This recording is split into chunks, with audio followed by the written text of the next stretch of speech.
Hello everyone, আজ আমি গরমের একটি উপযুক্ত রেসিপি নিয়ে তোমাদের সামনে চলে এসেছি। আজ আমি বানাচ্ছি বেগুন, আলু, কচুরমুখী বা গাটি কচু দিয়ে রুই মাছের পাতলা ঝোল। এই রান্নাটা খেতে কিন্তু দুর্দান্ত স্বাদের হয়। আমার চ্যানেলটিকে এখনো না সাবস্ক্রাইব করা থাকলে চ্যানেলটিকে সাবস্ক্রাইব করে দেওয়ার অনুরোধ রইল। আজকের ভিডিওটি দেখতে থাকো লাস্ট পর্যন্ত। আশা করছি তোমাদের ভিডিওটি ভালো লাগবে। আমি যেভাবে বানাচ্ছি তোমরাও একবার এইভাবে বানিয়ে দেখো, অবশ্যই ভালো লাগবে। তো চলো আজকের রেসিপি তোমাদের সাথে শেয়ার করি। প্রথমে আমি এখানে রুই মাছ নিয়ে নিয়েছি। মাছটাকে আমি ভালো করে ধুয়ে নিয়েছি। মাছে এবার লবণ আর হলুদ গুঁড়ো মাখিয়ে নেব। তার জন্য এখানে লবণ দিয়ে দিচ্ছি আর দিচ্ছি হলুদ গুঁড়ো। এবার মাছের গায়ে লবণ আর হলুদটাকে ভালো করে মাখিয়ে নেব।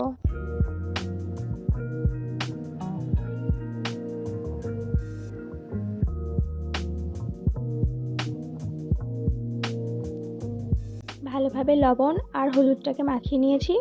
আর এখানে আমি মাছের ঝোলের জন্য বেগুন, আলু আর কচুরমুখীগুলিকে ভালো করে কেটে আমি ধুয়ে নিয়েছি। তারপর আমি এখানে একটি কড়াই নিয়ে নিয়েছি। এতে প্রথমেই দিচ্ছি সরিষার তেল। প্রথমেই মাছগুলিকে ভেজে নেব। তার জন্য তেলটাকে খুব ভালোভাবে গরম করে নেব, নাহলে কিন্তু মাছগুলি সব ভেঙে যাবে। তেলটাকে খুব ভালোভাবেই গরম করে নিয়েছি। এবার আমি মাছগুলিকে একে একে তেলের মধ্যে দিয়ে দিচ্ছি। এক পিঠ ভাজা হয়ে গেছে, এবার উল্টে অপর পিঠটিও ভেজে নেব।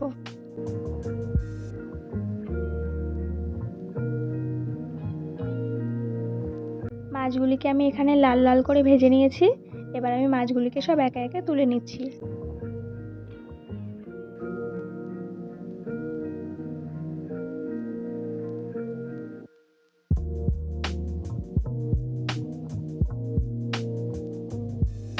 একই রকমভাবে আমি বাকি মাছগুলিকেও ভেজে নেব। এই মাছগুলিও ভাজা হয়ে গেছে, তুলে নেব। আমি এখানে সব মাছগুলিকে ভেজে তুলে নিয়েছি। আর এখানে আমি একটি মশলার পেস্ট বানিয়ে নিয়েছি। আদা, জিরে আর কাঁচা লঙ্কাকে আমি বেটে নিয়েছি। তারপর আমি কড়াইতে দিয়ে দেব সামান্য তেল।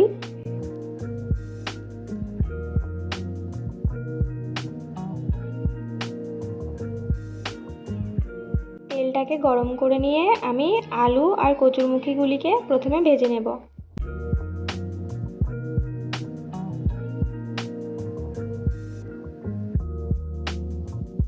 সব দিয়ে দিয়েছি। এবার আমি প্রথমে এটাকে ভালো করে ভেজে নেব, আর বেগুনটাকে আমি পরে অ্যাড করব।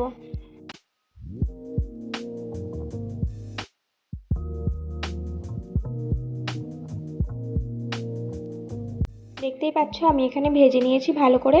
এবার আমি কেটে ধুয়ে রাখা বেগুনগুলিকে সব দিয়ে দিচ্ছি।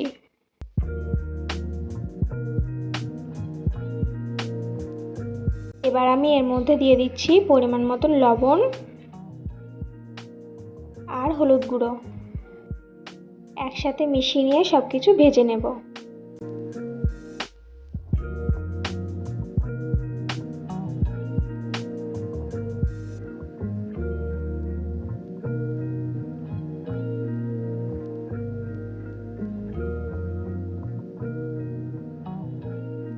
বেশ কিছুক্ষণ ধরে আমি ভেজে নিয়েছি। এর মধ্যে এবার আমি জল দিয়ে দেব পরিমাণ মতন।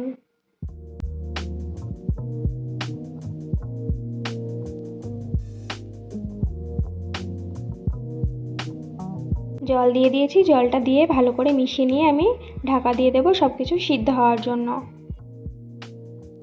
বেশ কিছুক্ষণ পর ঢাকাটা খুলে দেখে নেব সব কিছু সিদ্ধ হয়েছে নাকি।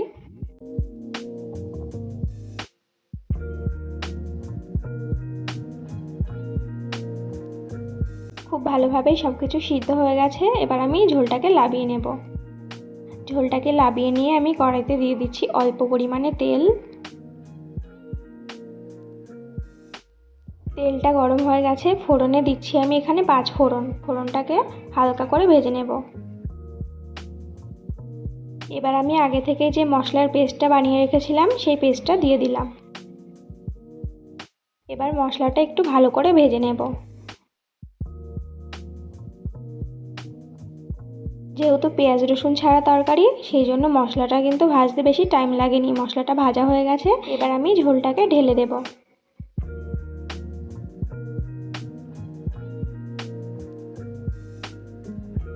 মশলার সাথে ঝোলটা ভালো করে মিশিয়ে নেব।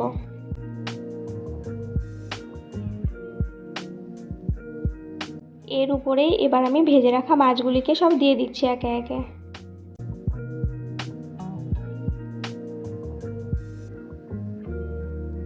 সব মাছগুলি আমি এখানে দিয়ে দিয়েছি। মাছগুলিকে ঝোলের মধ্যে একটু ডুবিয়ে ডুবিয়ে দেব। এবার ঝোলটাকে ভালো করে ফুটিয়ে নেব। খুব ভালোভাবে ঝোলটা এখানে ফুটে গেছে, দেখতেই পাচ্ছ। এখানে আমি ঝোলটাকে একটু টেস্ট করে দেখলাম লবণ ঠিক আছে নাকি। আমার এখানে লবণটা একটু কম ছিল, সেই জন্য আমি আর একটু লবণ দিয়ে দিলাম। মাছের ঝোলটা কিন্তু আমার এখানে প্রায়ই হয়ে এসছে। পেঁয়াজ রসুন ছাড়া মাছের ঝোলের এই নিরামিষ রেসিপিটি তোমরা বাড়িতে একবার হলেও ট্রাই করো, খুব ভালো লাগবে খেতে। আর আজকের রেসিপিটি তোমাদের কেমন লাগলো অবশ্যই কমেন্ট করে জানিও।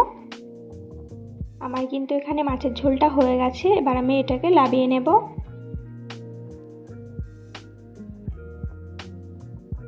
মাছের ঝোলটা আমি এখানে নামিয়ে নিয়েছি। আজকের নিরামিষ মাছের ঝোলের রেসিপিটি তোমাদের কেমন লাগলো অবশ্যই কমেন্ট করে জানাতে ভুলো না। আজকের মতন ভিডিওটি আমি এখানেই শেষ করছি। আর এখনও যারা যারা আমার চ্যানেলটিকে সাবস্ক্রাইব করোনি তারা অবশ্যই একটি লাইক, কমেন্ট আর চ্যানেলটিকে সাবস্ক্রাইব করে দেওয়ার অনুরোধ রইল। তো দেখা হচ্ছে নেক্সট ভিডিওতে নতুন কোনো রেসিপি নিয়ে।